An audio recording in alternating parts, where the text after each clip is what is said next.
निर्माणाधीन इमारतीवरून 9 जण कोसळलेत। भांडूपच्या जनता मार्केट परिसरातली ही घटना आहे। सगळ्या 9 जणांना अग्निशमन दलानं बाहेर काढलंय। सर्वांवर रुग्णालयात उपचार सुरू आहेत। एकाची प्रकृती चिंताजनक असल्याचं वृत्त आहे। स्लॅब कोसळला हे मला सुद्धा पहिला अगोदर फोन तसाच आला, पण ती चुकीची बातमी आहे।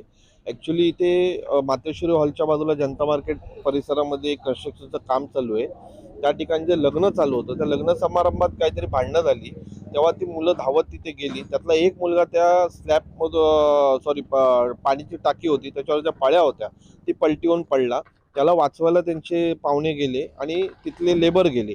मला कॉल आला तसा आम्ही कार्यकर्ते मी सर्व त्यांना वाचवण्यासाठी धावत आलो। त्यावेळेला त्याच्यातून 4 ते 5 जणांना बाहेर काढलं आणि त्यांना आम्ही इथे जवळच्या क्रिटिकल हॉस्पिटलमध्ये हलवलेलं आहे आणि आता त्यांच्यावर उपचार चालू आहे। लोकशाही मराठी ऐका, पहा, जागरूक रहा।